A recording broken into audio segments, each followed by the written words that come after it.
Hi there and welcome. Olga is here and welcome to the Fearless Entrepreneur Show. Today we're discussing a topic that is coming up so often in our community, and it's how to make a good decision fast. So today I'll give you 3 tips on how I make decisions and how I've observed a lot of successful people making decisions fast. Let's get started. So if you find yourself in this limbo place where you're struggling with indecisiveness and you're kind of going back and forth and you sort of like know that you need to really do this or decide this and move on, then you're in the right place. Today you're going to hear some really good stuff to help you go through this. Maybe you are struggling to pick a niche. Maybe you're deciding if this is your time to quit full-time job. Maybe you're just deciding on some colors and fonts for your website, right? Or maybe you're deciding what kind of people you want to work with. Or maybe if you need to take another certification program. So whatever decision that you're trying to make, I think this video will really help you to move forward and give you some really good tangible things to work with. Before we get started, guys, I want to invite you to opt in and join me in the waiting list for Fearless Entrepreneur Program. I'm so excited to have the doors open soon, and this is just an opportunity for you to hear about the upcoming option for you to actually work with me and get a free 2-hour session, and also to learn a bit more about the Fearless Entrepreneur Program, which is my signature program designed to help business owners release limiting beliefs with EFT.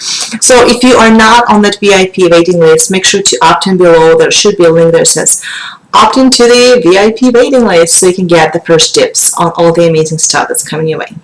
Alrighty, let's dive in. So the first thing that I want you to do when you're trying to make a decision, when you're thinking about something maybe big coming up in your life and you know that this is your time to pick and choose, is I want you to tap on it. Yes, surprise, surprise, right? But honestly, this is where all the clarity starts. Because if you have a lot of emotional turbulence, it's like wearing green or red glasses and trying to see a white paper. You just won't see things for what they are if there's a lot of emotional resilience there, right? If there's a lot of cleaning you need to do. So I always start with tapping on whatever it is I need to make decisions around. And sometimes it's just a couple of hour sessions. Sometimes I need to take a few days to really tap out on it.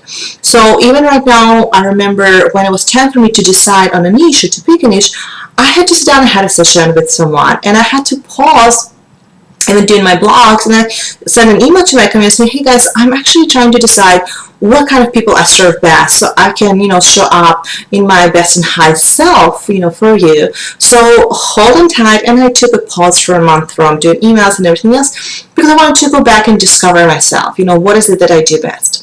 I used the same process when it was time for me to quit the full-time job. I remember actually feeling really depressed at that time. I just had a baby, the baby was crying, I was crying. It was pretty messy. And at that time, if I wouldn't tap on all this depression, or essentially what there was just like a signals from my higher self that I need to change course in my life, it was time for me to take a different step, I would probably just, take some pills and continue going to 8 to 5 job, without thinking too much. So always start with going there, tapping on it, and we'll do a quick round of tapping together, and then so make sure to stay in there, and that's where the fun happens. So you can start releasing the layers of things that are holding you back, right? The perceptions. Now, what I highly recommend to tap on first are the heaviest emotion. So if you feel guilt, shame, or embarrassment, you want to go there first because they really have this heavy leaf that pulling you down, that telling you that you're not good enough, that you don't deserve things that you want. So make sure to go there and clear it up so you can really step up and do what you want to do and be what you want to be. The second step is gather data, right? So, and just to kind of going back to my example, so when I was picking a niche, right? So I started just kind of experimenting. So first I thought that, my go-to people are the ones who have headaches, because I had a really great success rate with headaches, and I, tapped with a lot of people, and they all had fantastic results in either one or just a few sessions. So people who had headaches for like 15 years or had headache that were like weather-induced, it all was gone. So I was like, oh my gosh, this is going to be my specialty. That's what I'm going to do. And after trying it out a couple of times, I still, was very excited, and I was really happy to help people with this. But I started to realize it's probably is not where I serve best, because at that time I also started working with entrepreneurs, and I knew that those were my souls. I'm so excited about entrepreneurship and helping business owners that I realized that that is my zone of genius, at least for now. So I kind of switched and I pivoted. My entire message was centered around entrepreneurship versus headaches, right? So you have to try it out, right? So the step 2 says gather data, start trying, start learning. Maybe you need to take a course. Maybe you need to read a book. Maybe you need to hire a coach to help you with something. So what is it that you need to do to figure out? Maybe you need to sit down and journal, right? So going back to my second example, is quitting my full-time job. I literally pull out a piece of paper and start writing things down, right? So a lot of stuff came out. But one of the things came out is that for me to just cover the basic expenses, all I need to have is 10 math tutoring clients a week. That's it, 10 hours. So 10 hours of work a week would cover my basic expenses.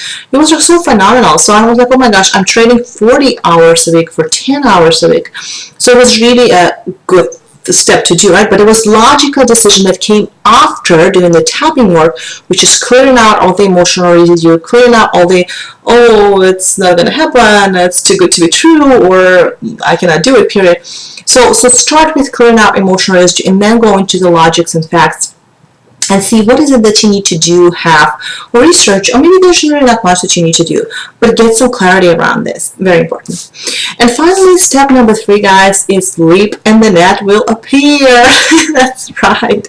What I like to say is any decision better than no decision. And not everybody might agree with this, but I believe that any decision better than no decision. Indecisiveness will suck your energy like a vampire, because you keep on going back and forth, right? You're not allowing any creativity. You're not allowing any new thoughts in your mind because you keep on replaying this old question.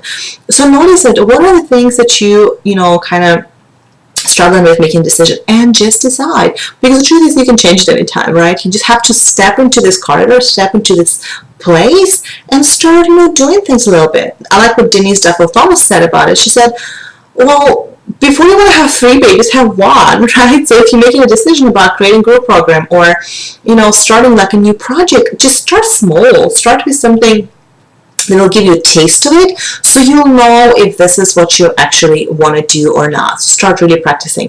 So leap and the net will appear. So there's quite a bit of faith involved in that step. Isn't that true? And I was just washing dishes today and I'm thinking I need to create this blog post that talks about what the entrepreneurs and superheroes have in common, and they have that, right? So this is why I'm so passionate about entrepreneurs, because for me they are superheroes. They make a lot of courageous decisions, like especially if you watch people who are really successful and who are creating multi-6-figure businesses. I work with a client like that, like one of my clients who's a business coach, and she created this amazing business working from her computer, raising 3 kids at the same time.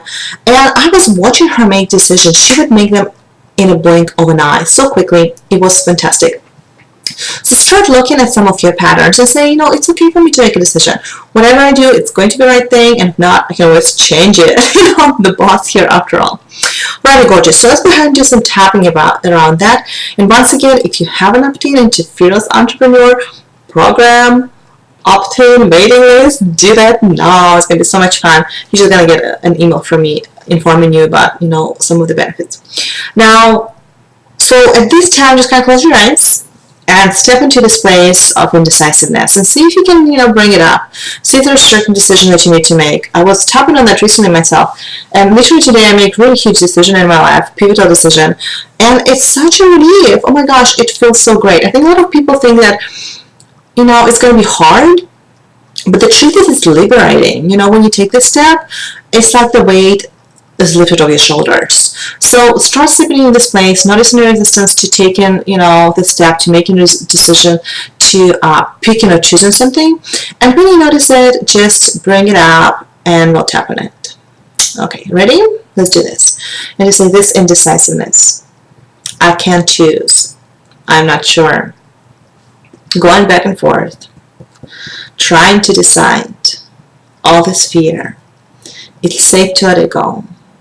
All the procrastinations, all the ways I'm stopping myself, it's safe to release it. All in the past, no longer real. It's my time to pick, listening to my internal guidance, tapping on all the emotions around it, releasing all the guilt, worries, fear, and everything else around making a decision. It's safe for me to decide. It's safe for me to grow up and be responsible. I take responsibility for my decisions. I take responsibility for my choices. And it feels good. That's what true freedom tastes like. So I choose. I decide. I tap into this good feeling that comes with decision-making ability. And I release everything else. It's safe for me to make a choice. I trust the universe. I trust myself that whatever I choose is the best thing for me. It's the best thing for my highest self and for everybody else involved. I trust my internal guidance. I gather all the data I need. I release procrastination. I put it on my calendar and I take this step. That step of faith. Knowing that any decision better than no decision. Knowing that if I jump, the net will appear. Choosing to trust the process. All I need is one next step. Taking that step, releasing everything else. Just let it go. It's my time, and I'm ready for that step. And grab your wrist, pulse around, breathe in, and breathe out. And say peace. Alrighty, fantastic. If you're not in our emotional resilience group, come join us. There's so much fun there going on. And one more time, make sure to join the Fearless Entrepreneur List. It is really, really a lot of fun, and you're going to learn something amazing. Alrighty, guys, I'll talk to you soon. Thank you for being here. Bye.